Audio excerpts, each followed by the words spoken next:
Good afternoon, good evening, good morning, Good night. and good night.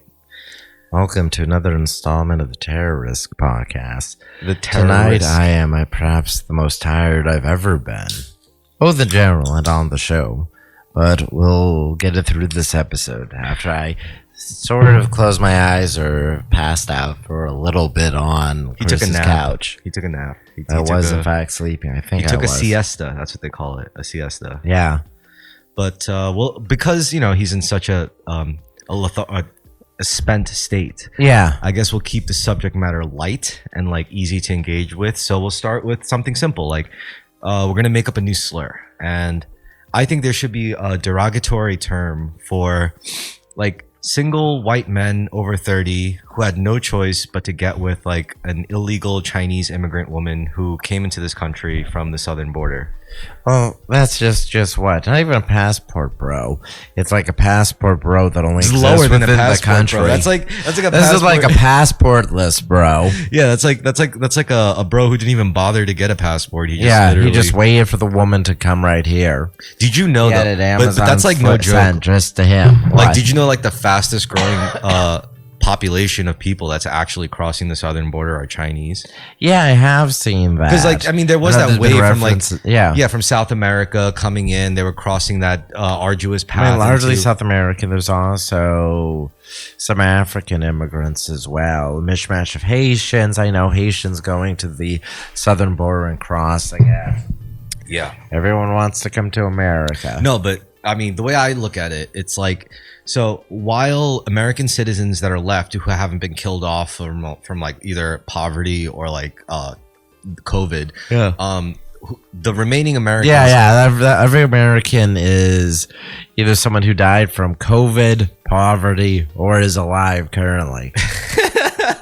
listen, I guess if you class, I guess you could group it that way. listen, yeah. the Americans who are alive currently, it's their job now, us including us. We got to go fight World War III and die, while Yeah. the illegal Chinese immigrants work for cheap here, but they prop up the economy. While That's the true. Americans, and then they give birth to the new generation of Americans, because anyone born on this Yeah. fucking dirt mound apparently is called an American. Right, due to birthright citizenship. And meanwhile, we should also maintain our trade with China while having a world war with China. Absolutely. As both of our economies need the economic interaction, even during wartime. But that's how they would do it. They're not trading, Yeah. except they're not doing trading steel across the sea. They're trading Right, people right. across the sea. You know. Yeah. Which is a good deal, honestly. I mean, look, I'm not saying it's a good deal for me. Obviously, I would be getting fucked over, being sent to overseas to go Yeah. fight in World War III and dying. But at least I would know. Oh, thank God, America At will least be okay. at least our GDP would be okay. Yeah, thank Which God. is really the Americans- dream. Thank God, the United States will never become the divided states of America. Never again. Oh yeah. So yeah, we got to come up with a slur for those guys. The guys who's going to end up reproducing and making a hoppa baby, a cursed hoppa baby. With a Chinese Chinese- illegal immigrant. Yeah, because first of all, that's going to be their directive. Like, unless Yeah. they came here with a man, unless they crossed the border with a man themselves, like they're going to look for, because it's going to be so easy for them to get. Well, because they're Asian women, they're just going to be looking for white men. Yes, that's the actual reason why these Chinese women are illegally immigrating here. Is that their white lust is just too strong. No, I mean, first, it's this. That could be true. I'm not saying that's not true. What I am saying is, regardless, like the soundest economic strategy as, say, a single 20 to 35-year-old woman from China illegally migrating over the southern border into the States, you're gonna look for a guy. You're gonna, especially because you know that like you're more desired than, say, like some other demographics that I won't really spend time listing. But I mean, once you get into the country, and then to be able to I shouldn't say permanently desired. I stay should say here. fetishized. That's what they're going to leverage. They're not even going to leverage like actual attraction. They're just going to leverage like fetishization. Now this would ruin China even more because they have such a huge, already not, but they have such a huge gender disparity. Yeah, 'cause it's all because fucking of boys. selective sex abortion. But what do you think they're going to do with those boys? They're going to send them to war. Or they're going to marry them off to African women.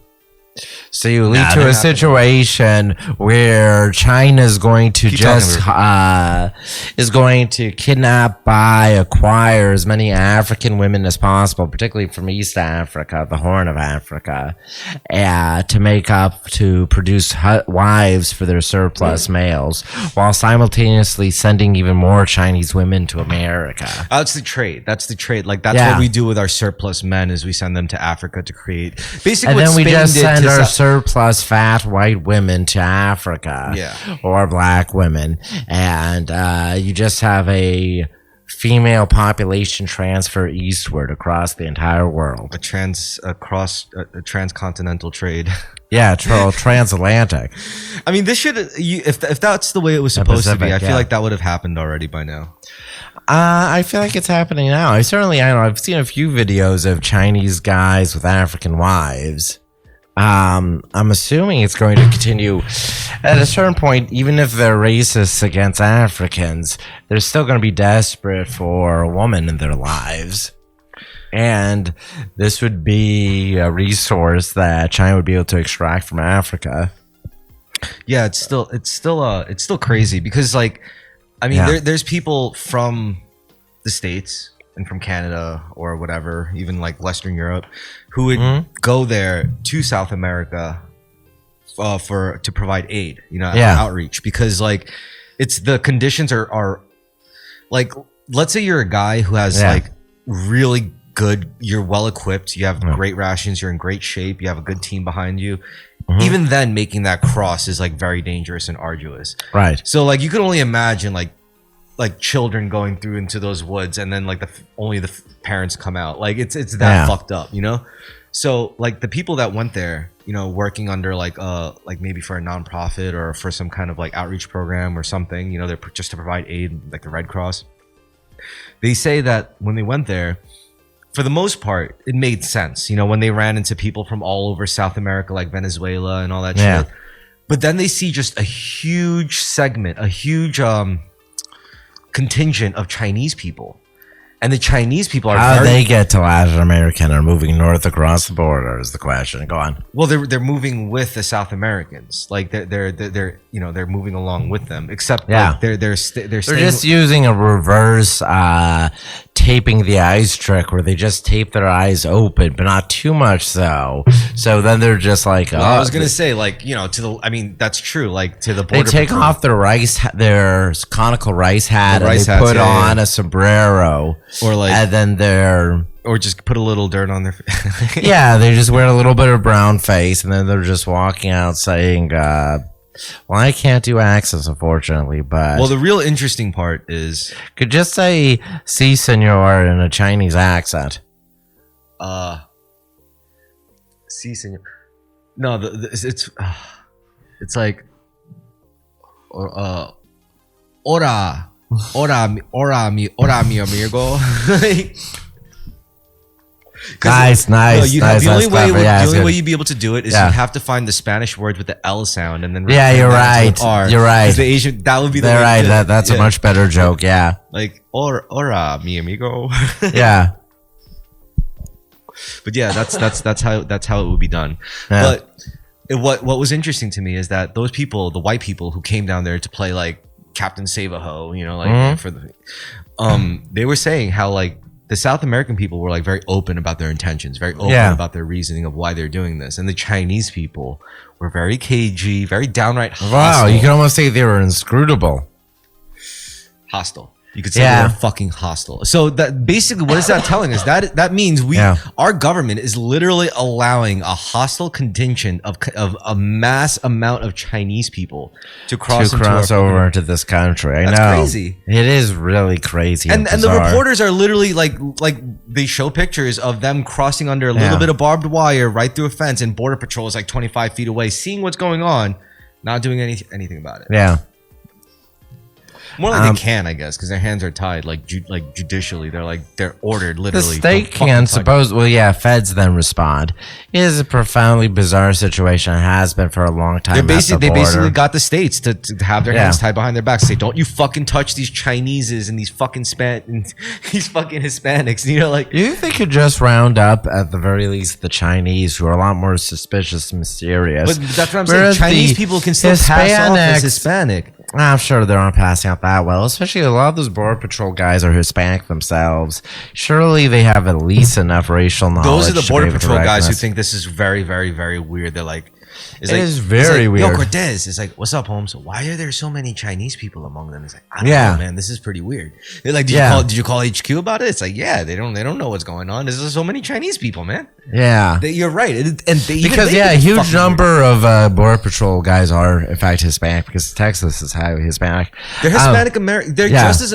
It's like, look at me, dude. I consider myself, like, honestly, like, I don't look it, but I do consider myself a red-blooded American because I don't know any other way of life. I mean, if you were to say, like, if you were to force me to not be American and like, put me in another country, I would still act American in my opinion. Yeah, still like, be American wherever you went. Yeah, because like you can't take that out of me. You could take me out of America, but you really can't, because I don't. What else am I gonna know? Like, what? It's the values that were like imprinted in me, and I don't regret it. You know, like, I don't mind the American values. I mean, I know it's like not really upheld like as it should be in this country, but you know, let's continue on this. It's a very curious question about the Chinese fucking migrants. It's scary shit, man. It's scary. It's like, it is. What are they doing? I think of like the movie Red Dawn. Yeah, you know, I'm like, this is terrifying. Like, you don't. It could be a level of like really deep mass spying where it's not even like telling them they're spies. It's just like spy a lot, but it does. What if they made a system? What if they invented a system? Like, what if they invented a system where they were spying without even know they were spying?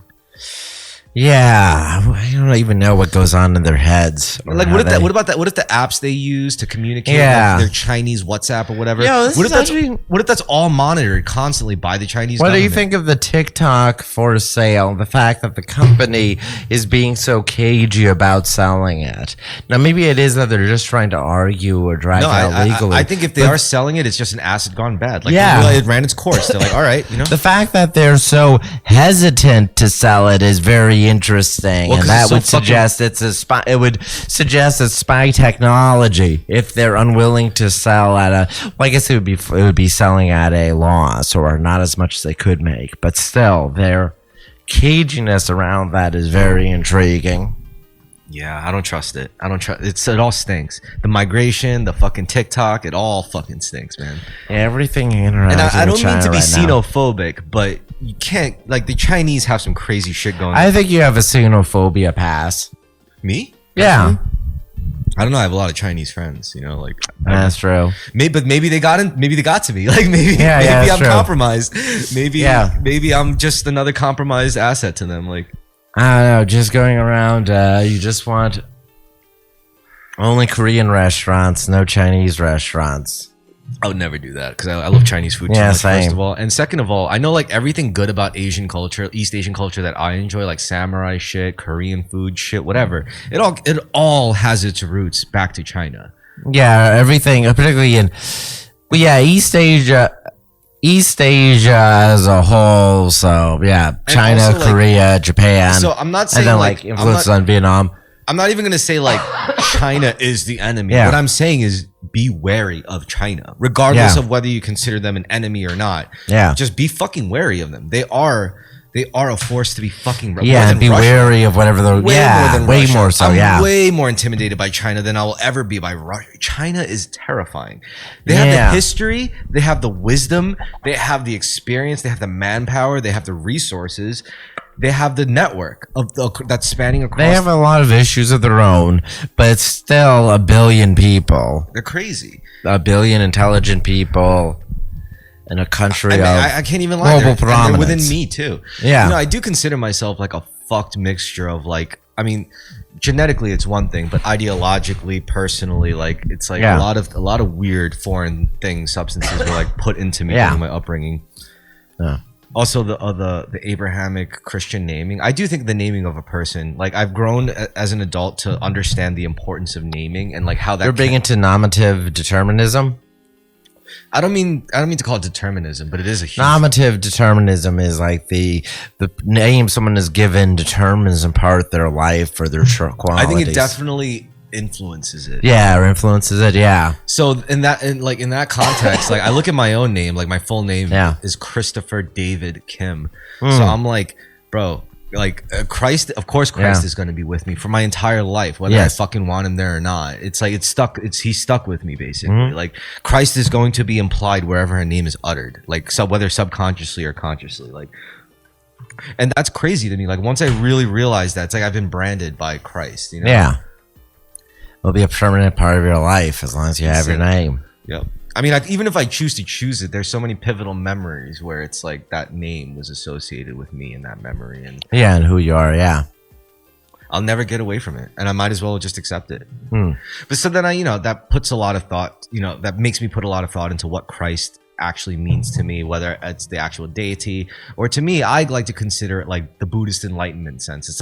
We're not trying to bring the actual dude Christ back. We're trying to bring his consciousness back, Christ consciousness. Yeah. The way Christ was thinking, the way his patterns, his frequency, that's what we want to replicate. Just as we want to replicate Buddha's enlightenment. And if we really look at both, they're fucking one and the same. There's a bunch of overlap, but yeah. Generally speaking, but yeah, the fucking Chinese migrants, man. I'm like, I don't know. I'm like weirded out by it. But it is weird to see them wearing like the. I think the simplest, even if knock out the Canadian Goose jackets or whatever. I feel like they must be riding in relative comfort to the border, then crossing. Dude, they even there's they're like not going out to massive migrant CBS journalists are literally reporting that when they go to the border crossing in Mexico, they see like massive amounts of Chinese people. You see like really poor Chinese people who say it's like, yo, we went through hell traveling across South America, then through the canal, then into Mexico. And then you see, and they have like JanSport backpacks tatted up. And then you have like middle-class Chinese people say, yo, we flew all the way to Mexico just to come here and cross the border. I'm guessing guys will do stuff like fly down to Peru or something, and they probably go over a long overland path through Latin America. It's probably like some kind of cultural event for them. Like imagine being like 21, like 21 or 30 in China. It's like, yo, are you doing it? It's like, yeah, we're crossing the fucking border. We got a free pass. A bunch of people go go to school in American universities. A bunch of overseas Chinese go to American universities, and there's already a lot of ways to get in. But I guess this is a chance for them to really get in without any kind. They could bring whatever they want in, essentially. Yeah. They could smuggle shit in. They could get out and just go back. They could make round trips, if anything. They could be smuggling in like a nuke, like That's one true. Little bit at a time, That'd be a really retarded way of doing it, but it would be that would be way. Hilarious. That's what does us in. It's like they're smuggling like little bits of like a fucking nuke at a time. Yeah, and they just wander by. They have the idea of one East Asian employee at the Pentagon, and they're all swapping his ID, and they all look like him because they're all East Asian. So they can all just like keep swapping it, planting it. But that's another funny thing, right? It's like out of all the people who look the closest to Hispanic, that's true. That's a good point. It's the Asian. Well, it depends. Some Hispanics, look very Asiatic, but I'm sure in a large group or directly next to a Hispanic, they stand out a lot more.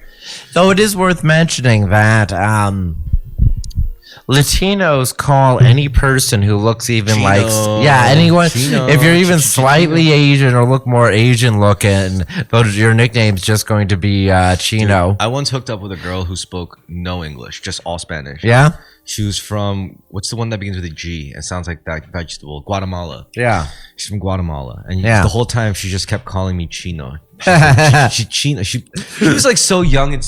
She was so young and stupid. This bitch must have been like 22, 23. Are you sure she was that old? Yeah. Remember, with Latinos, it might be hard to tell. Oh, that's true. That's scary. But it is scary that you accidentally were on some Drake shit. But the crew she was with, they were okay.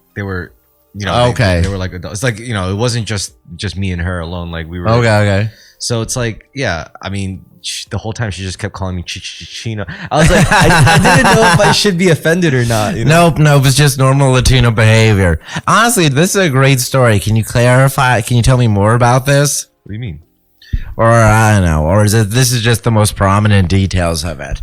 It's an amusing concept of I hooked up with a girl from Guatemala. I wasn't she spoke no English. You weren't certain how old she was, and she just kept calling you Chino. Yeah, no, I went to a party that ended up going into an after hours party at some club, and I was hanging out with her since the first party into the after hours spot with her friends because I separated from my friends because I wanted to get laid. Yeah, and she just seemed chill, and we were making out. Yeah, without really talking. I was like, all right, this is gonna be what it is. Yeah. So I just hung out with her until like towards the end when I went to her spot, and she lived with like two of her friends. Yeah, I think maybe more possibly. Did any of them speak English? Yeah. Okay. Yeah. Her roommates, well, her friends, whatever, spoke English. They were chill. You know, we all did drugs. We did coke, smoked weed, but she didn't speak English, and she just kept calling me Chino. Yeah. But you know, like her friends spoke English, so we could communicate. Oh, okay. You know? I see. So she's like, "What did she say?" And she's like, "Oh, she thinks like blah blah blah blah blah," or she wants to know blah blah blah blah blah. And that was like easy enough, you know. Right. They were providing all the riz for both of you. I guess you could say. I didn't even think of that, but maybe that was the case. Maybe I do owe all the credit, but yeah, who knows with their masterminding. But the point is, that's a fun act. But the point is, it's like you're right. It's like something. I'm sure she didn't mean it in an offensive way. No, literally, that's what they all do. Yeah. Yeah. I'll fucking kill you. Call me cheat. Like, yeah. No, I wouldn't do that. It'd be silly to be bothered by it. It's just a natural part of Latino culture. Chino. Yeah, but that was me. I was the Chino. Yeah. But now the Chinos. I bet that word is being used a lot right now. You know, like it's true. Every single one of them. They can't tell them apart. It's like, there's Chino. It's like so many Chinos with us. When did these Chinos get here? It's like they don't look Mexican. They don't look Guatemalan. They don't look Venezuelan. Yeah, was it Guatemalan? Yeah. Salvadoran, Argentinian. Yeah, most of the immigrants. I mean, it's really moved to Central America. A lot of the immigrants, so a lot of Guatemalans and Salvadorans and Nicaraguans. It's crazy. It's like it's just a mass meme of an idea where everyone in South America was like, we could just go there whenever we want. It's fucking America. Like, it's a very porous border. America does have a desperate need for labor, especially labor that doesn't have to be paid minimum wage. Exactly, and given benefits and fucking expected to not want. And it's worth mentioning that all those illegals, their quality of life vastly increases when they cross the border. Just having better infrastructure, less crime, access to better food, etc. Their lives massively improve just by stepping over the border. So even if they're doing crazy shit like, I don't know, living 6 to a 1 bedroom or whatever they do, all those migrant guys, even under those circumstances, they have a better lifestyle here. Yeah, than living in a country that's run by a fucking like drug lord and yeah, shit. exactly. Where, you know, your homies are dying every single day by the cops. Like, so it's a massive win for them.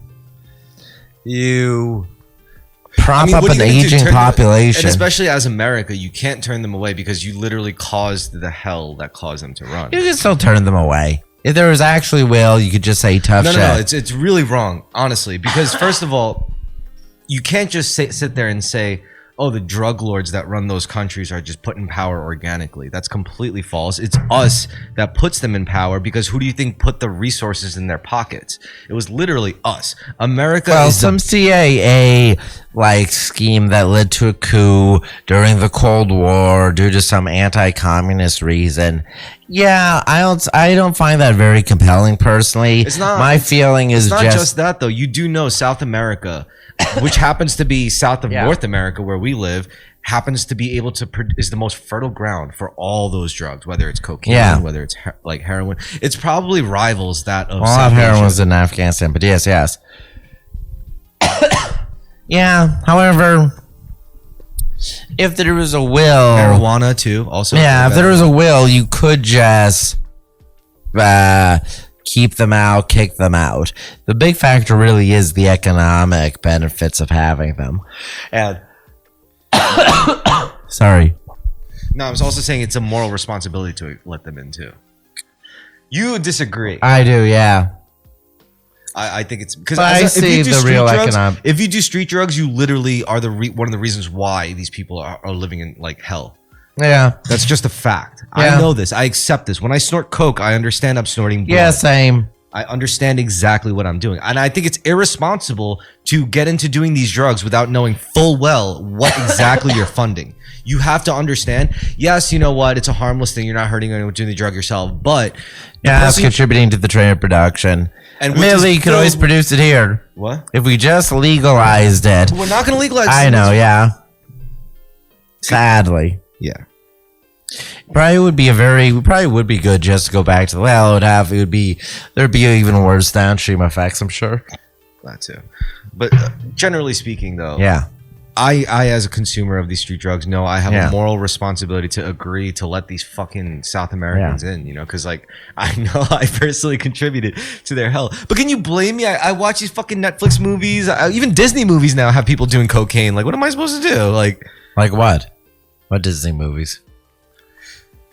I don't know. I consider like every Marvel movie, every R-rated Marvel movie in certain verses to be part of Disney now because Disney owns the. Yeah, that's true. I mean, Disney is just such a large company. Oh, I see what you're saying. Yeah, anything with Miramar, whatever, is technically a Disney movie. Yeah, I find it kind of tedious compared to a real practicality question of whether it only. And frankly, it does benefit us in a bunch of ways, but there's other downstream negative effects or just questions of what's going on with the populace and the future of America. Oh my God. It is fascinating. Like, you know, America's going to get so much, it's about to get so Asian really fast. So brown, so Asian. I mean, there's more Hispanics here than blacks. You wouldn't think it from looking at media, but since like half of what are you trying to say? That black people are taking too much space online? Like you trying to? Well, in advertising, certainly. Like according to advertising, you would think that America is 40 to 50% black, but it's only like 13% or 12 point something. But people have been saying for years white people have been taking up too much space online. Yeah, I'm aware of it. But I don't think that's necessarily true. I don't think white people have been taking up too much space online. Yeah. I think everyone has been taking up too much space online. Yeah. Yeah, it's not. I'm even talking about the internet where you can more directly have the numbers, and also you can't directly see the person. And white people aren't the most abundant people in the world. Yeah, really, Indians are going to crowd out everyone on the internet. That's a dark future of where everything online is just Indians and Indians scamming each other. No, what that'll mean is that Indians will be the most powerful because they're the only ones who can think to outnumber the bots in terms of like. Yeah, it's true. Processing. It's just going to be a war of bot versus Indian. And they'll be our first line of defense. It's the Indian wall that the AI. Hello, sir. I cannot.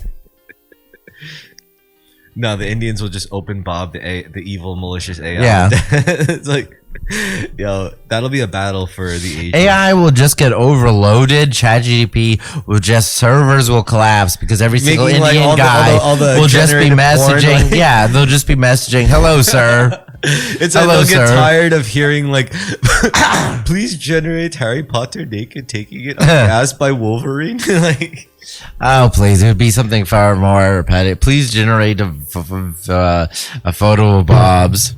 A photo of Bob's, yeah, you're right. That's all I need is Bob's. Bob's in the gene.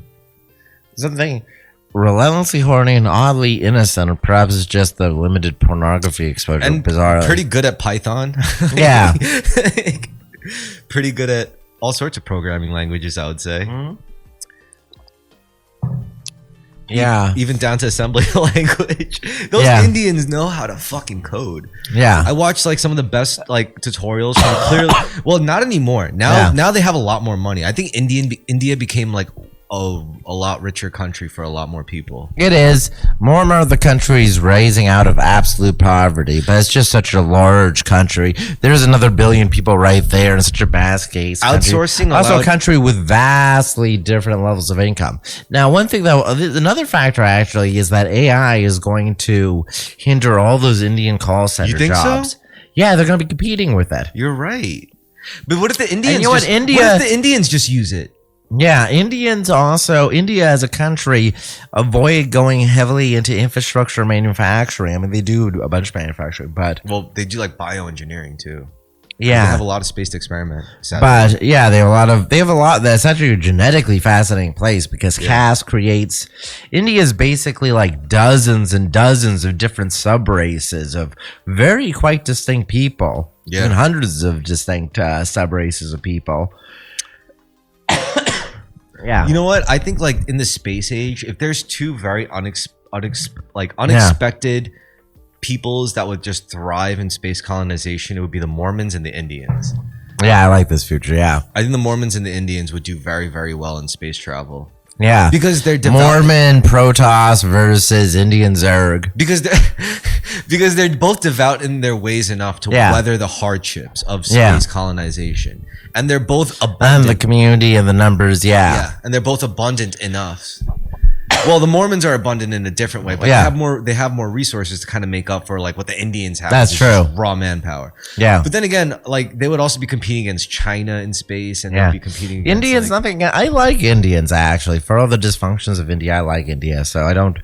And Indians with caveats. So nothing against them, but they really are a lot like the Skaven from Warhammer. Well, people also have to realize how much Vedic influence there is on Google. Yeah. Just everything down to like the basic infrastructure of Google is all very like it's very Indian-y, you know, like yeah, it's true, and a lot of Indian engineers there. Well, that too, yeah. Yeah. I think the CEO is Indian. I'm sure because a lot of CEOs now are Indian. A lot of CEOs, a lot of prime ministers of Anglosphere countries are Indian. I mean, honestly, I don't feel terrible about that. Like, it's the most Buddhist people, right? Like the most Hindu people. Like, yeah, let them run shit. Whatever. Give them a turn. Literally, like of the cosmic wheel. See how it goes. Everyone else had their turn, pretty much. Like, just imagine if Trump and Biden both had massive heart attacks and died, we might have had an election that was Kamala Harris versus Nikki Haley. And we would have just had two Indian women battling out for the presidency. That'd be sick. That'd be awesome. It would have been a bizarre circumstance, but it would be so enlightening. I feel like for like just regular people to watch their debate, just two like really emotionally roided out, like convicted fucking Indian women. I don't know how maybe they're convicted in their own ways.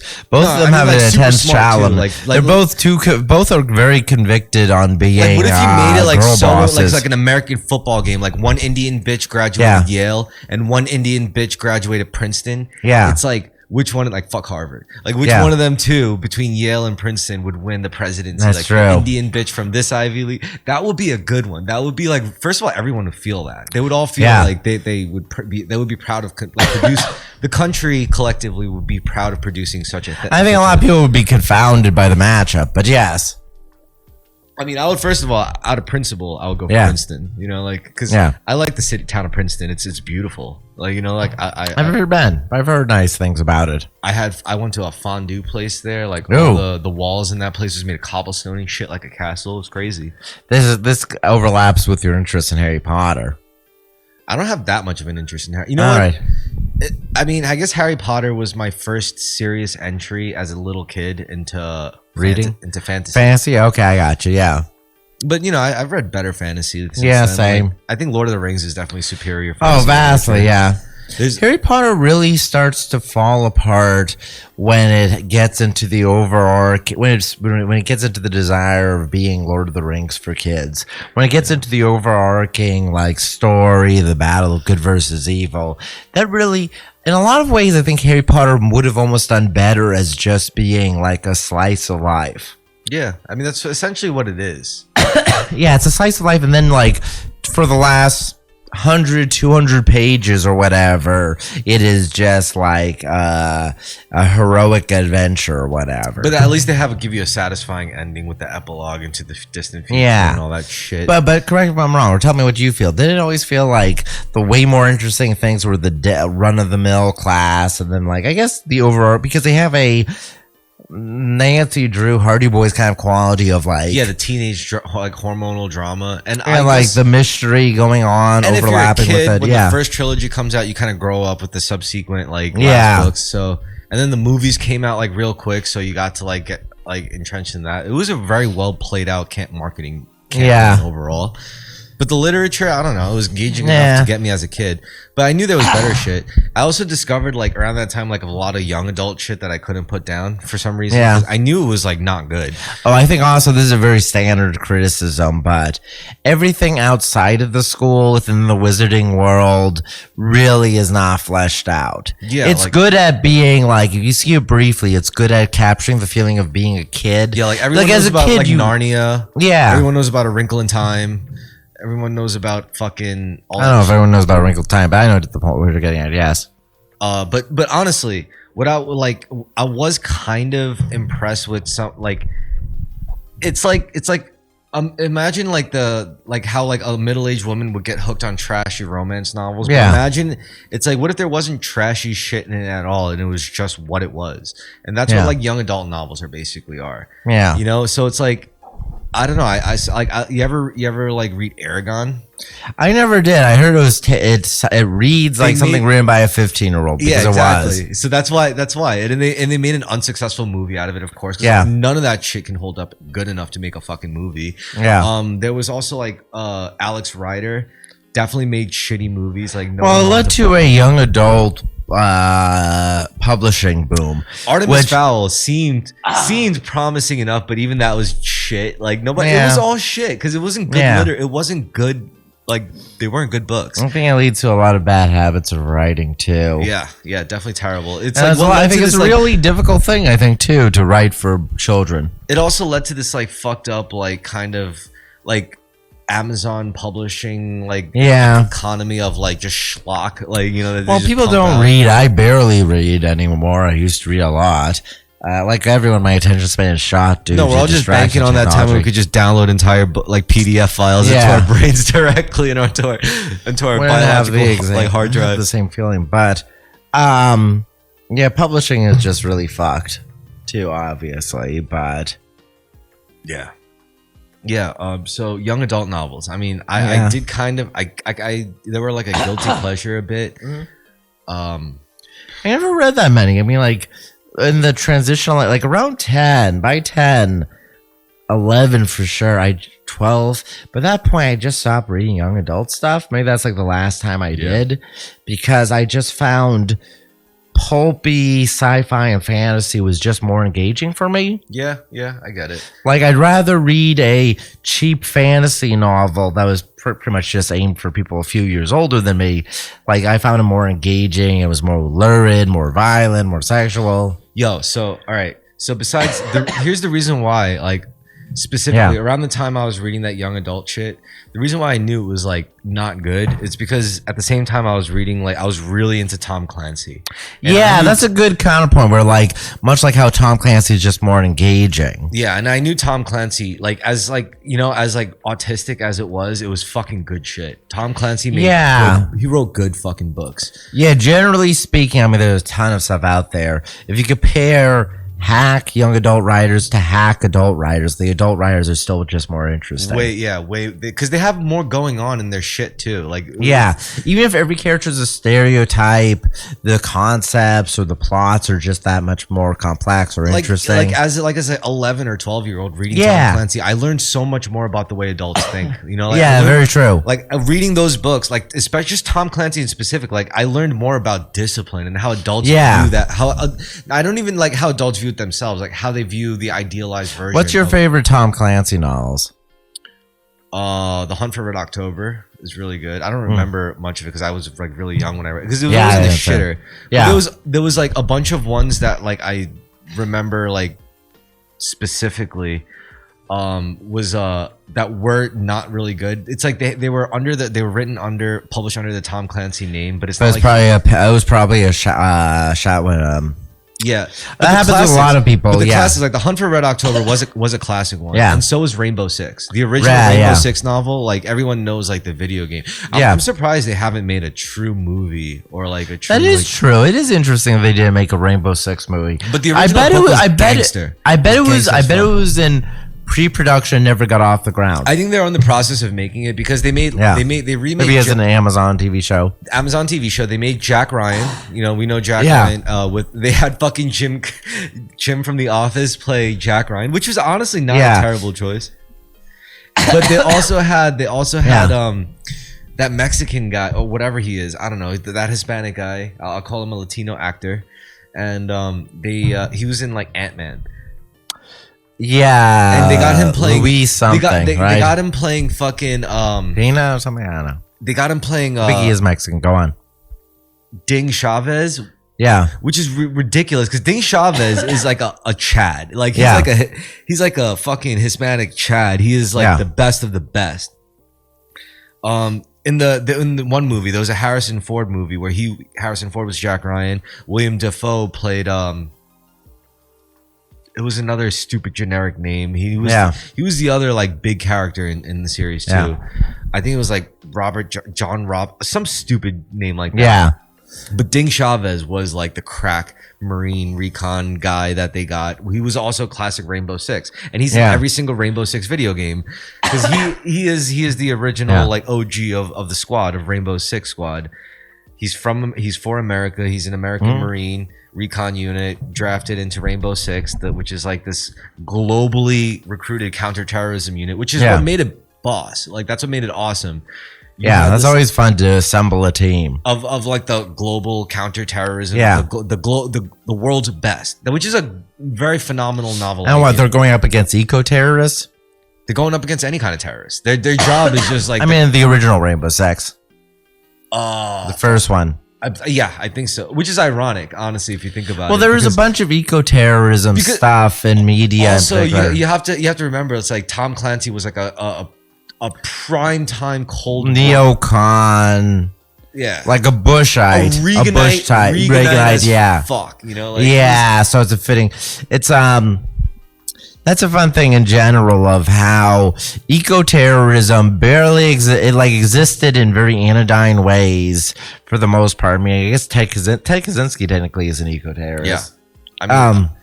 I would hit. Oh, well, that would be fucked. That would be fucked up if. But the idea of like large eco-terrorist organizations, all those guys ever did was like some like spiking trees in the Pacific Northwest. Which is funny because now that I think about it, they make for dramatic villains though. In retrospect, yes, I think Tom Clancy was a fantastic writer. He was just gifted in certain things when it came to like military fiction. However, he could be the best channel for American literature psyoping. American government, federal government psyoping. Oh, for sure. Yeah, much like Call of Duty is obviously heavily State Department psyop. No. That's the wrong direction to look for. That's too obvious. The better location to look for psyoping through video games is Ubisoft. Oh, yeah. Because like, where does Tom Clancy make all their games through? It's Ubisoft. That's true. Them too. Yeah. So it could just be a lineage of psyop. And Ubisoft games are fucking psyop. They're glowing as fuck. Like you play Assassin's Creed. Yeah. You play like fucking Watch Dogs. Like, dude, it's very, very on the nose. It's borderline on the nose. Like how Assassin's Creed, a lot of the early games have a bunch of the sci-fi plot line that's just meandering. Yeah. And then I don't know, apparently the guy who was writing that stuff quit or died or something. So I don't even know to what degree they still do it. But it was always like, oh, I want to get to the historical stuff, but first I have to deal with this walking simulator of these in contemporary time stealth missions. Assassin's Creed is like the girl who used to be like slamming hot in college, and then she got like super duper fat and ugly and like you just don't know where they're going with it. That too, you know, it's like they just became too. Well, they just pump them out like one every 2 years or whatever. That's what like you've had it. It's like you banged them too many times since college, and it's like, well, now what? You know. You ever read about Michael Crichton? No. Michael Crichton's very good. I should pick up or finish things I didn't get to before. He has. You know what we should do? We should start a book club. That'd be cool, actually. Something will probably help me with reading or following through or reading things. I was gonna say Michael Crichton's fascinating because, like, you pick up a novel about dinosaur cloning, and by the end of it, you've learned about chaos theory and like how an MRI machine works. Well, actually, no, that might be Congo with the MRI machine explanation, but still, like, he was basically, a successful, popular sci-fi writer who would weave in actual ideas and technologies and explaining things that are on the forefront while providing a fun adventure story. Also, he's like a world-class hater too, which is great. Oh. I think it's like with Nex. You don't remember the guy's real name, but there was like a critic who always gave him bad reviews, and he just slightly changed the character's name and put him into a novel as a pedophile with a small penis who gets killed. That's pretty petty though, honestly. Yeah, it is. That's like writing like a song about your ex-girlfriend and naming it your ex-girlfriend's first name. It's like yeah. It's like, dude, you just at some point you got to have some class. Like, you can't be doing that shit. Well, I mean, I don't know. I guess he felt with the money he was making, it was worth it. That's like rap beef, like that's fun though. It's even more than rap. Let's see. Well, Michael Crichton's fun. Sorry. Who else did you like while I look this up? Yo, while you look that up, can I take a bathroom break? Yeah, go ahead. All right, you look it up. Next, Michael Crichton's novel about the perils of biotechnology is not proven as polarizing as his previous thriller, State of Fear, also about eco-terrorists. But one of the book's minor characters, Mick Crowley, a Washington political columnist who rapes a baby, may be a literary dagger aimed at Michael Crowley, a Washington political reporter who wrote an unflattering article about Mr. Crichton the previous year. Damn, that's like immortalized too. Yeah. Menacing figure used pop boiler prose to advance causes dear to Republicans. In lieu of a letter to the editor, Crichton had fictionalized me as a child rapist, Mr. Crowley responded. I don't know, I think like even just bitching about it kind of owns him there. I mean, 2 pages of the novel. On page 227, Crichton writes, Alex Burnett was in the middle of the most difficult trial of her career, a rape case involving the sexual assault of a 2-year-old boy in Malibu. The defendant, 30-year-old Mick Crowley, was a Washington-based political columnist who was visiting his sister-in-law when he experienced an overwhelming urge to have anal sex with her young son, still in diapers. Mick Crowley is described as a wealthy, spoiled Yale graduate with a small penis that nevertheless caused significant tears to the toddler's rectum. Damn, that's so petty. Also, Crowley, the actual man, is a graduate of Yale and a Washington political journalist. I mean, it's just so silly. Mr. Crowley contends that Mr. Crichton has tried to escape public censure for his literary attack by hiding behind what has become known as the small penis rule. Honestly, it's like this is the same shit as rap beef. I'm like, it is. It's delightful. If you feel so fucking like strongly about this person and it was actually real and you guys were real people, then you would have just punched him in the face or something and started a fight. Yeah. I don't have it in me to respect these long drawn out verbal confrontations. Like, yeah. It's a massive waste of energy. Absolutely. Like you can't. Yeah.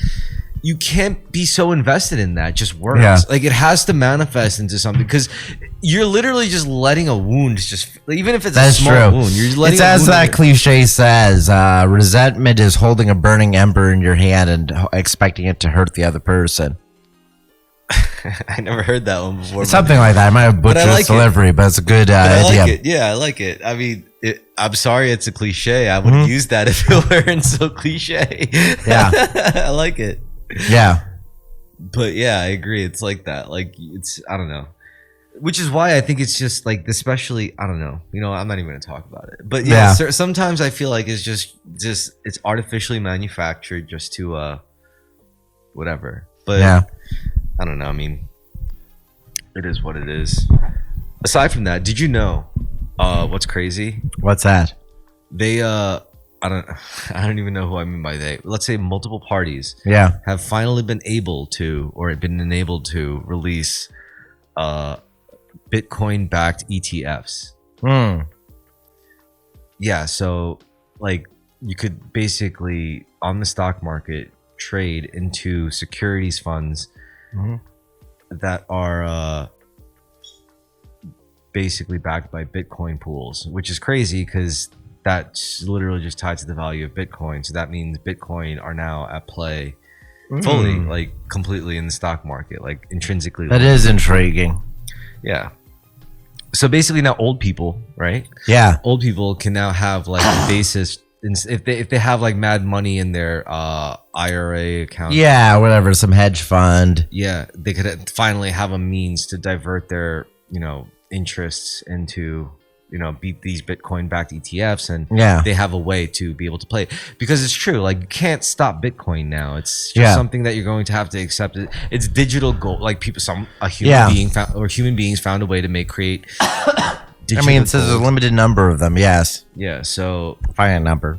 So because of that, it's really a novel concept, and it's a truly novel concept, because there's a lot of quote unquote novel concepts, but Bitcoin is a truly novel concept for humanity because of how we function, or how our society functions. So yeah, I think it's impossible to stop the amount of impact and influence and just straight up control that Bitcoin is going to have over the functioning of our society, of our trade, of our exchanges. It's going to be, which is why I think like it makes sense that you're going to need like a way for even like old people to be able to invest in Bitcoin without investing in Bitcoin, like to not have to go to get a Coinbase account. That's not like necessarily that's true, in line with their retirement funds and all that shit. Yeah, and more so than that, just it being so intricately tied into global finance and the economy that way is a huge development. Yeah. That means the market, the quote unquote the market, actually takes Bitcoin seriously as a commodity. Yes. And it should be viewed as a commodity, honestly. It can't be viewed any other way. It has to be a commodity.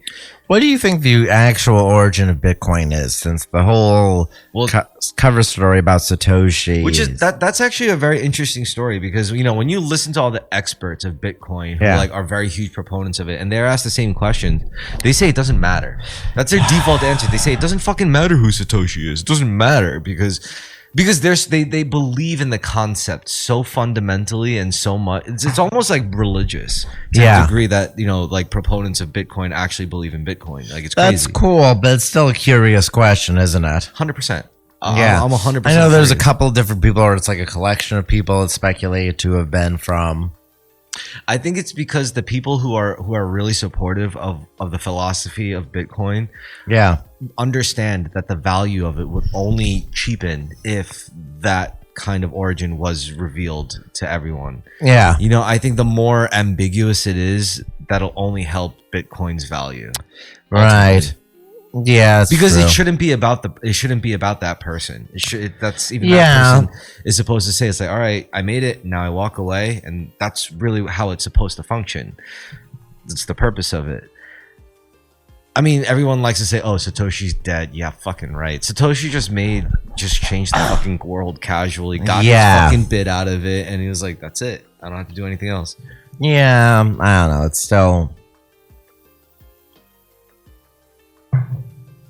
It's still very sus. Yeah, exactly. It's a cute response, but let's be real, it's still very sus.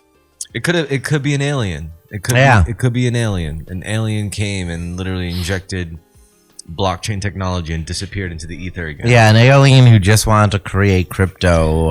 They could have been working with a human. That's true. They could have been working with a human and created the blockchain, and there was nothing the government could have done to stop that. Because in concept, the blockchain literally just was it's almost like the blockchain was literally the culmination of all digital financial technology we made. It is, isn't it? Yeah. It was almost like there was someone just had to do it at the point with the resources that were available. They finally just did it. Yeah. And it's almost mystical. It's almost a mystical thing. Yeah, for changing electricity into currency, or into not currency really, but changing it into a commodity. Energy should be the most base form of currency, because let's look at everything as energy. With enough, let's look at it this way. I say with enough energy, anything is possible. Right. Which is, I think, is fundamentally true. And you have a tremendous amount of energy in a post-industrial world.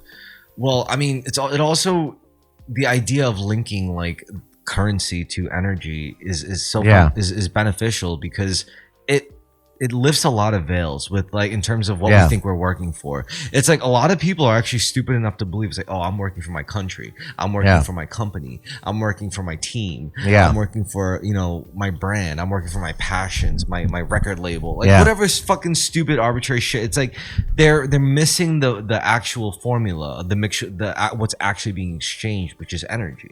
Yeah. Just different degrees and densities of energy.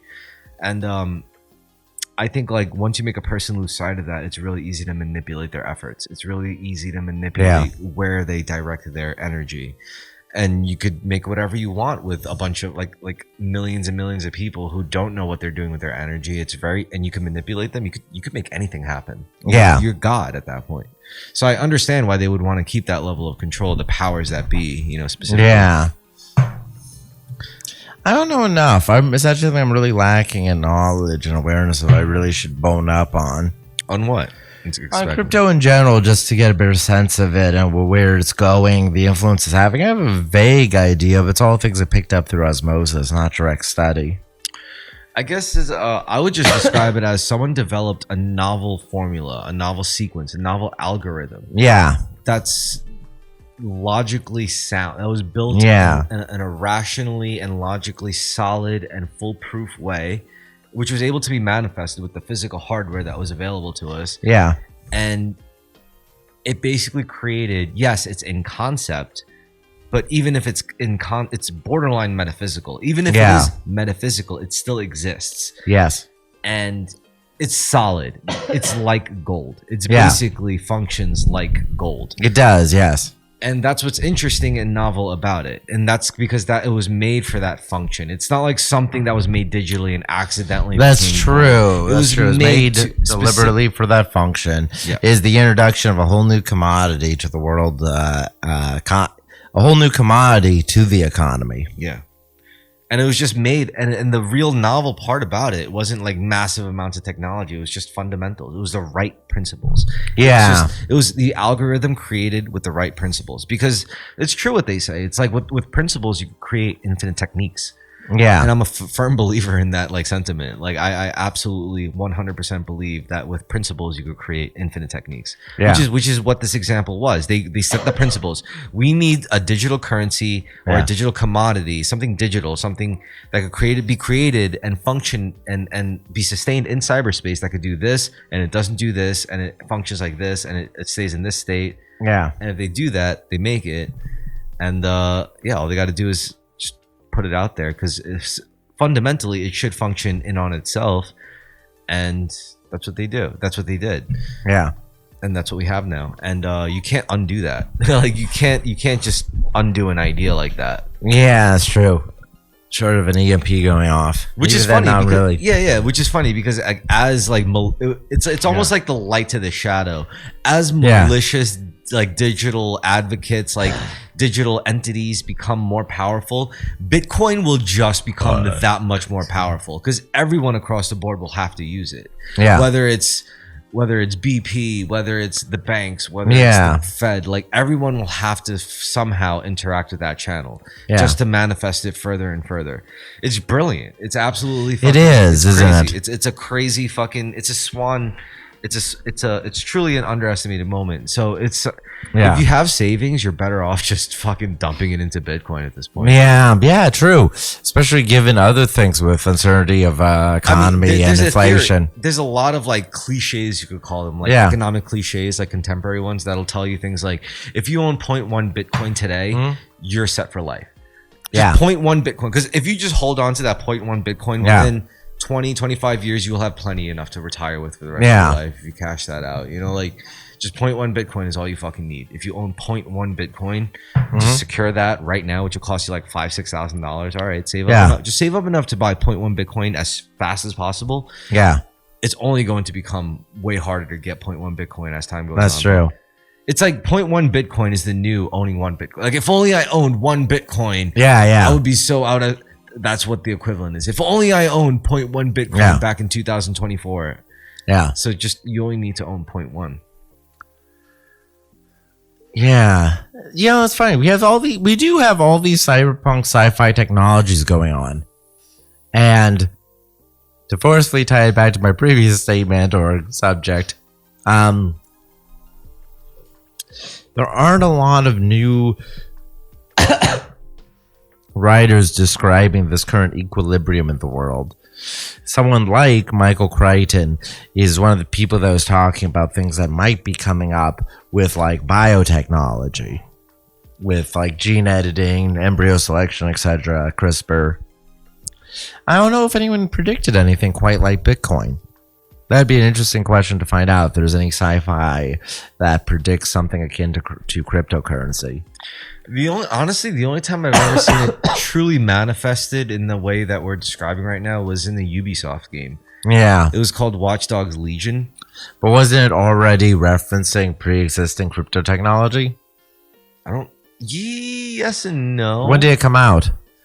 Legion came out 2022 or something. Okay, so yeah, already there's a huge crypto rush. At least it's commenting on it or commenting on. But the thing about Legion is it takes place in 2040 or 40 something. It takes place in the future, and the near future.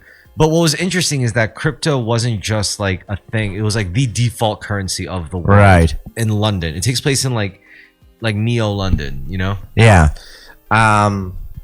You have anything interesting to say about it, or was it just like the currency within the game? No, I mean that's the one piece of fiction that I've seen where it depicts a world where the default currency was just a cryptocurrency.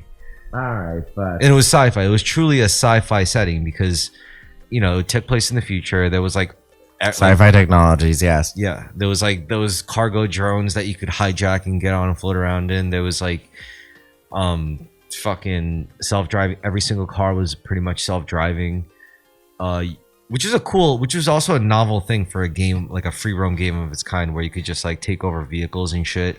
Yeah, like you took over, like if you just hop into a car, yeah, and you punch in the destination on your map, the GPS, and you just press the A button, the car drives itself, and you're listening to. Well, that's just a means of putting fast travel in the game. But it's not even. It's like slow fast travel. It's like a tourist travel. So what I would do is I'll put the control down and I'll roll a joint. Yeah. I would smoke it, look through my phone while I'm getting to the next like mission spot. It's chill. It's a cute concept, but I don't know about it. And then while you drive, you could like scan every single pedestrian, and they give you like different abilities, different loadouts, and you could recruit them if you want to. Yeah. Because like the novel part of that game was that you could recruit every single person you can run into, which is kind of cool. Yeah, you can create a flash mob. I mean, the person who the game, I should say, not the person. What the fuck? The game that really novelized the concept of recruitment was this Lord of the Rings game. It was like, I forgot what it was called. It was Shadows of Mordor? Yeah, the Shadows of Mordor. Never played, I just know of it. Because it's like one of the most underrated games ever. Like, I've heard a lot of people say that, yeah. And it was so novel because it created this. It had this nemesis system. You know that originally it was going to be a Batman game. Yeah, I could imagine it. It's like, it was adapted to because Warner Brothers or whatever didn't want to have two different Batman games, that and Arkham, the Arkham series, at the same time. The game would have been based on the Nolan Batmans. So they were like, let's change it to another property. We have Lord of the Rings. Yeah, but the system was good. The system, you're right. If it wasn't Lord of the Rings, it would have been just as good. Maybe it was better, or maybe it was just a good use of it. I don't know. You're right. Maybe, but it was just adapted to that. And you know what? A lot of games like ripped off of that system. Like Ubisoft. Ubisoft is a huge contender for that. Yeah. Yeah, I think they just a lot of games ripped off the system of like recruiting your enemies. Yeah. To become your minions. Yeah. Which is a good concept in my opinion. It is. But Legions was also cool because there wasn't a main character. Like every character you played was some recruited it was some recruitable character. Yeah. Or some recruited character, and there was also an option to play the entire game through a permadeath mode where when your character dies, you can't use them ever again, and you have to go to another character in the roster. And if you lose every single one of your characters, then it's like fully game over. Yeah. And you can't, and you got to reset the game. Interesting. Now, on the notice of currency in Watchdog Legion, or Legions. Yeah. Did it have any functionality, or was it just the in-game currency? It was just like Okay. It was the in-game currency, but the bizarre. It wasn't like there was a market in the game that caused your currency to increase or decrease in value or something. No, that was like in Grand Theft Auto.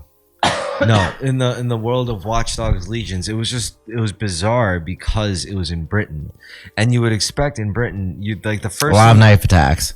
pounds. You would like you would expect Neo pounds. but no, they're not. They were called ETO. I think they were called like European token something. I don't know, European. It was just ETO. That's what they called it, or they called it. Do you what's a huge issue with a lot of sci-fi settings, like especially like space sci-fi? What's up? Is it the currency? Yeah, Yeah, that they call it credits when they should be called space bucks. units. They should be calling it units. No, I like space bucks. Space bucks. Yeah, That's not bad. no, it's fun. Space bucks, but the word bucks implies like the animal bucks. Oh, good point. Yeah. People are thinking that it's just a bunch of space deer floating around. Which would be cool, I guess. Space bucks. Yeah, I think metas would be good. yeah, But I think what it really should denote is energy. Like we said, yeah. what Bitcoin is because Bitcoin basically cuts it to the chase, which is let's be mindful of what we actually value. It's first of all, it's our attention. That's the number one human commodity that humans produce is our attention. Yeah. We know that now. So it's energy. What do we define as energy? It's attention. It's a form of energy. So what do we really value as energy? That's why Bitcoin is so novel. Yeah. It's because it's the first currency to denote energy. Yeah. That said, it's like what kind of like fictional currency would do best at like reflecting an energy unit, like an Enron token, like an Ener dollar or something. I don't know. Like, well, I wouldn't want to put my money in an Enron token, but maybe something else. The name doesn't inspire confidence, but yeah. An Electroken. I don't know. Yeah. How about an electro buck? An electric buck. Yeah. An energy buck. Yeah. Yeah. A buck. I don't know. So it has to, but yeah, it has to be some kind of like energy token. There's like that grand strategy game made by Paradox. I think that's the game company. Stellaris. Yeah, I have Stellaris. I have some of the expansions. It's a great fucking game.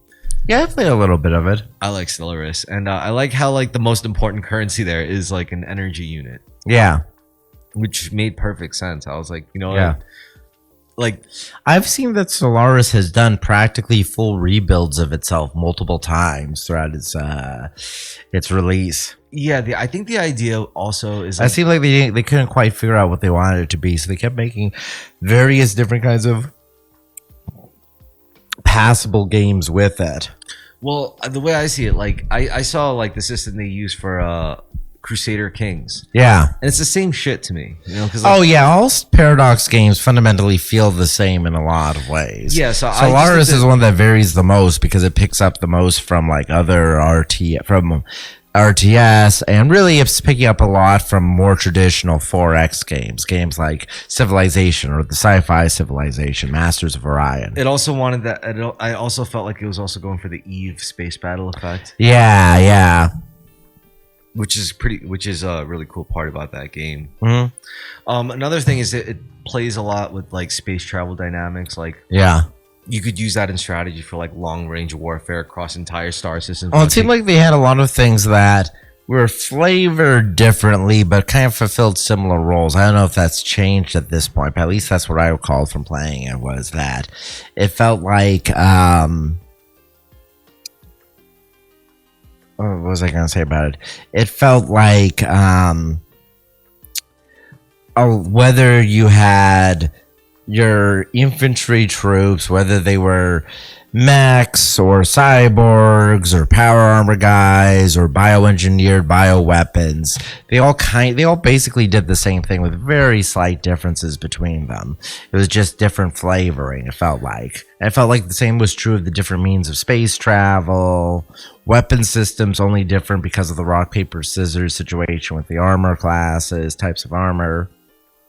I feel like what's Stellaris was cool. What Stellaris basically is, it's just a very complex, incredibly complex version of Chinese checkers. Yeah.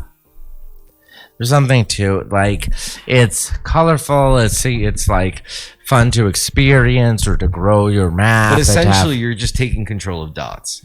Yeah. I mean, within the dots, a lot of very, very cool things can happen. Right, and you have the little flavored short stories of events, but that's just like it felt in some ways less distinctive than the gameplay of other Paradox games, where there was a grand central theme or quality to. Like, I love Europa Universalis, is by far my favorite Paradox game, unsurprisingly perhaps, but there is a cool thing about Stellaris is when you get expansion packs. Yeah, that's fucking awesome. Like, because what it's supposed to do is every expansion pack is supposed to add like a dimension. Yeah. So that's the case with all the games, but yeah, with like the megalith structure one is like, that's how you build like Dyson spheres and fucking crazy shit.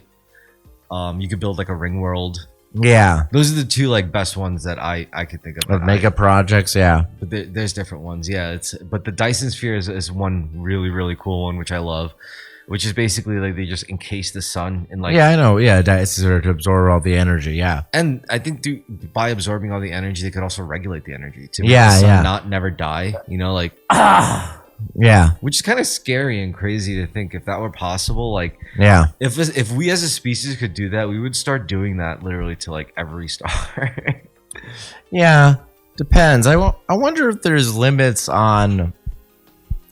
We're going to have a population contraction, and then I wonder if for a very long time we're just going to have a kind of stagnant or leveled off population. What I know is this: is by the time we get to 1, maybe 2, rarely 3 Dyson spheres, if to 2, because 1 will be hard enough. 1 might even take like 1 million or 2 years. Yeah. But if we ever get to 1 Dyson sphere, I think by then we would have already evolved to a point where we could choose to just be like non-physical. Yeah, we probably already will by that point. Maybe that's the reason why you need the energy, is to keep running the emulations. But I feel like by then we could just transfer our consciousness into like pure light, like.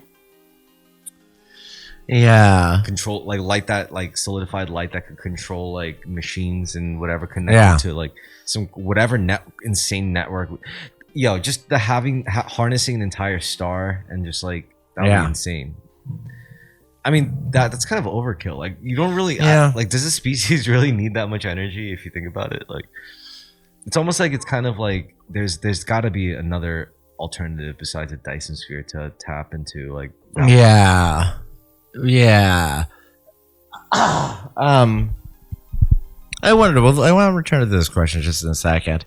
For a long time, there's always the assumption that the population would just keep growing to infinity, that you'd want to continue to expand out.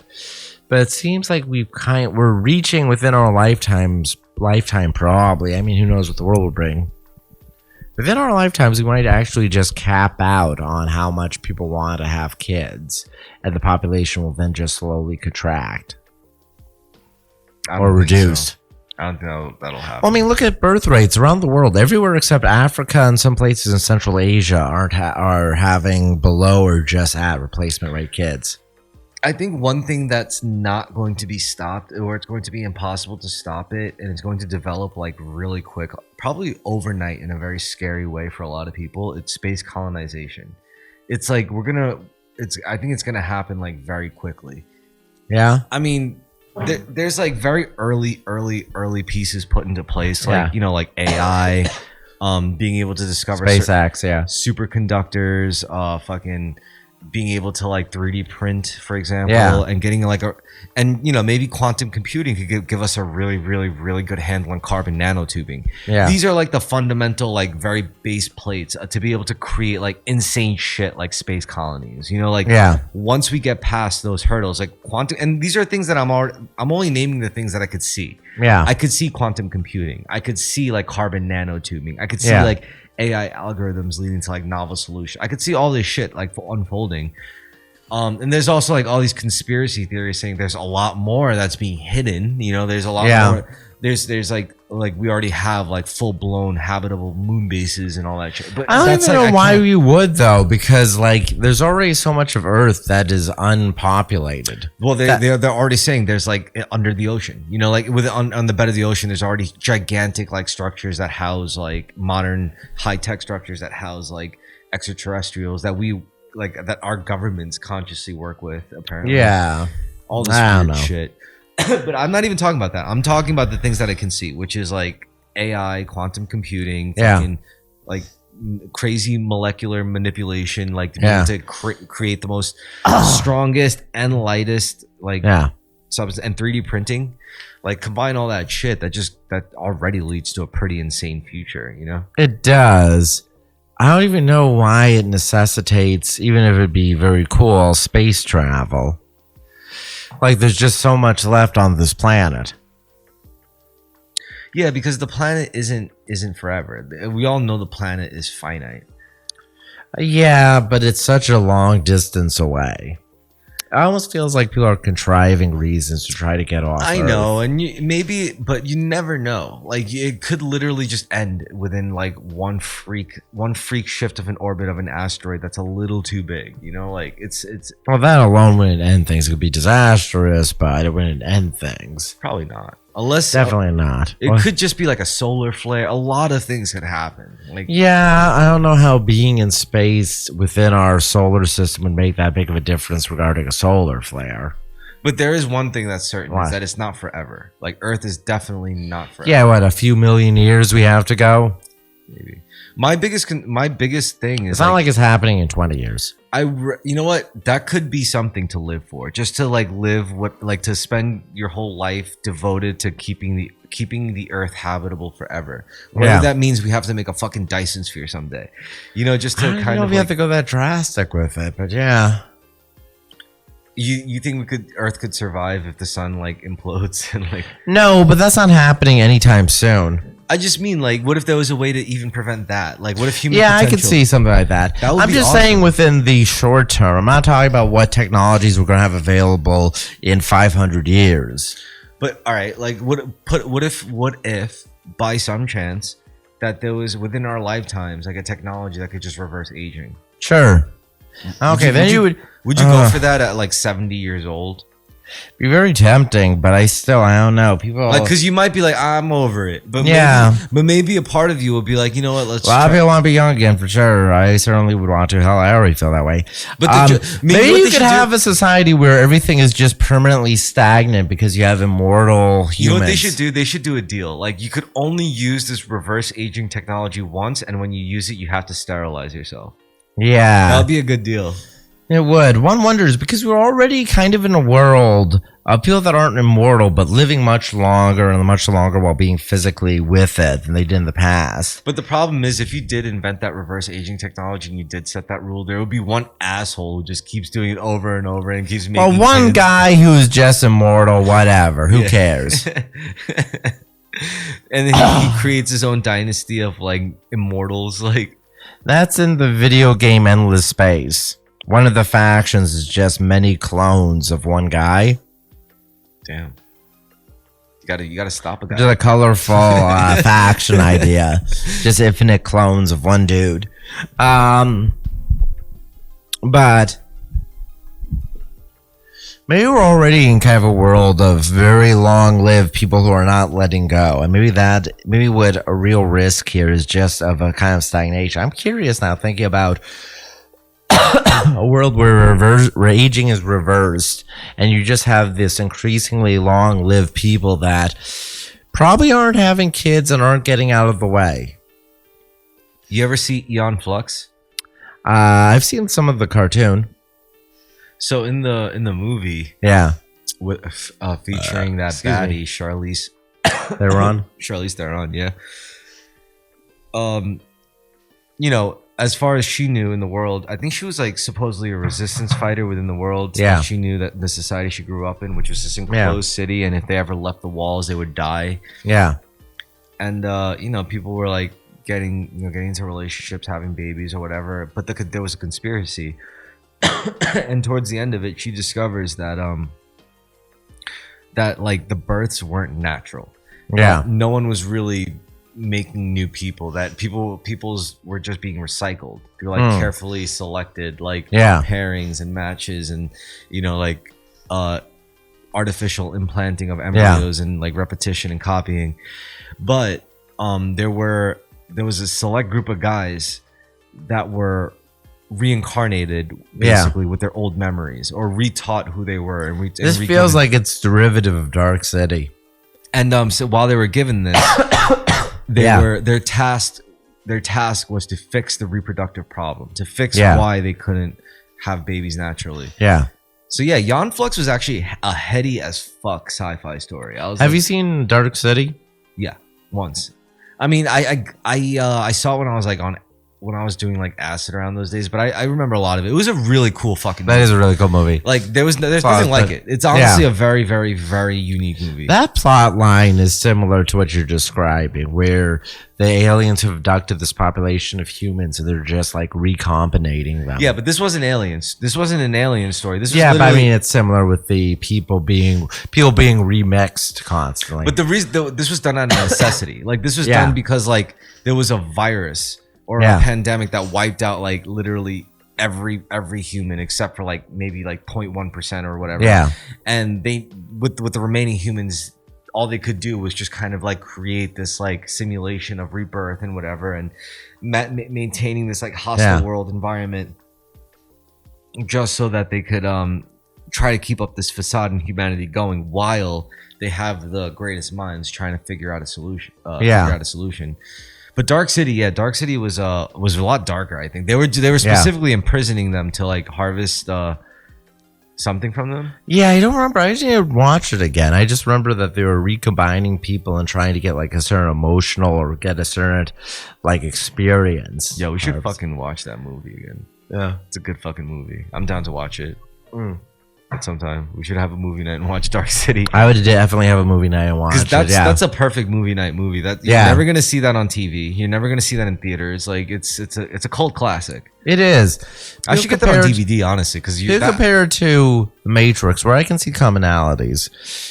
It definitely has the flaw of having lame psychic battles, which is often the case with the pictures of psychic battles. Yeah, they're just like grimacing at each other.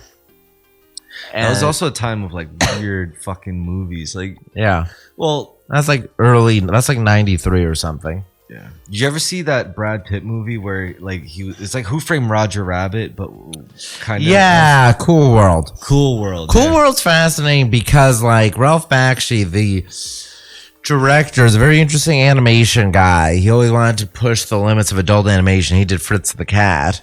Yeah. He always had a lot of wizards, a lot of like interesting near hits, but very interesting as a director and as an animator. He wanted an R-rated horror film. Animated? Yes. Yeah. I mean, like animated as it was in Cool World. Oh. And then like Kate Basinger said like, I want a movie that I can show sick children in the hospital. Like she had no idea what it actually was, but was like had a bunch of influence through the studio over its production. So it's a very troubled, very conflicted production. Holy shit. But that's a movie where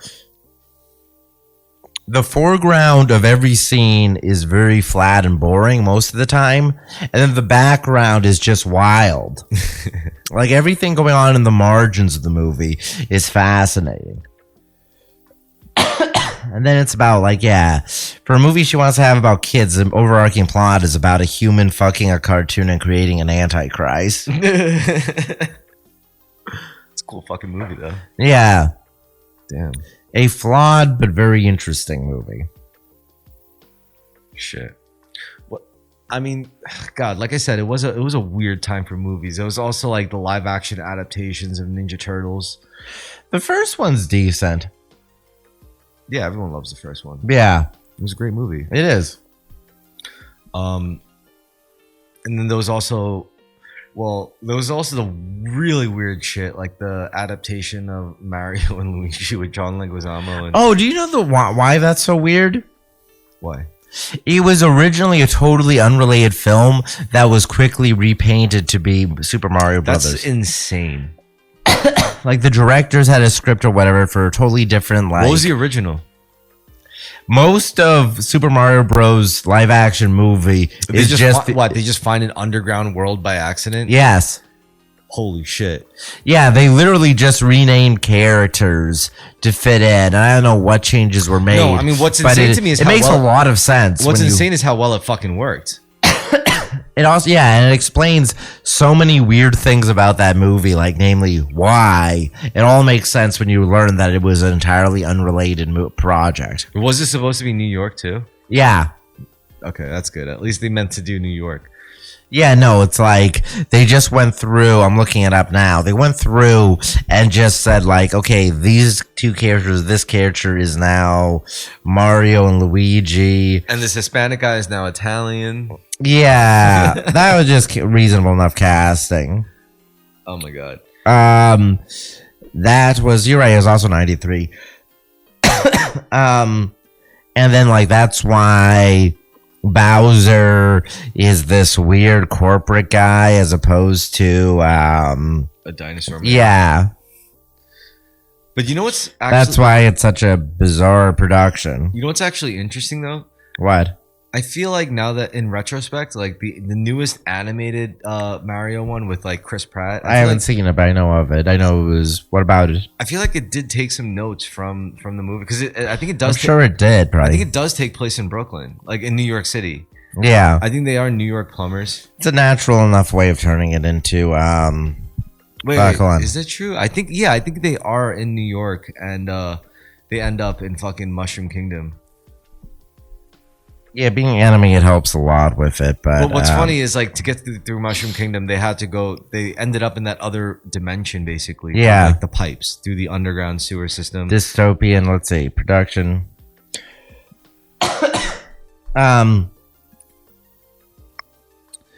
Given free creative license by Nintendo, which believed the Mario brand was strong enough for experimentation, Square envisioned Super Mario Bros. As a subversive comedy influenced by Ghostbusters, The Wizard of Oz.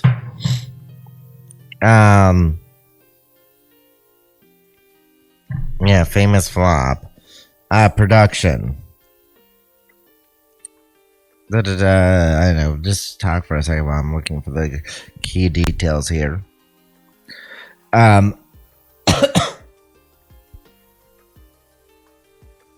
Yeah, fucking the original movie was pretty weird. I mean, there was no Princess Peach, which was kind of a letdown because. Yeah. But Daisy's cool. We all love a good Daisy. Yeah. And you know, Mario didn't need to get the girl all the time. It could have been for Luigi. Have a journey into this world, yeah. Well, let me see. I'm looking at. Well, what are you trying to figure out? I'm trying to figure out the exact story of how it ended up being written or when they adapted it. Oh, whatever. Fuck it. But yeah, bizarre. I still think it worked. You know, Yeah. it still fit, and that's the most bizarre part about it. It's like, but it's also, you know, like also considering they had to do it that way. It's not like they were able to literally bring to life. Yeah, because it's such an abstract, odd little world it builds. I mean, because now you could do it. You know, now you can make full CGI. Like, Yeah, depictions just of- animated as it is. Yeah, that's true. But you for couldn't live do- action. You could never do something like that back then. That like. Yeah. Unless you made it super duper simple, super duper cheesy, and super Yeah. duper like, no, they felt Mario deserved a real life action packed, Yeah. gritty adaptation, which Yeah. is pretty fascinating. You're right, it is fucking weird. Yeah. And let's see how much time we got.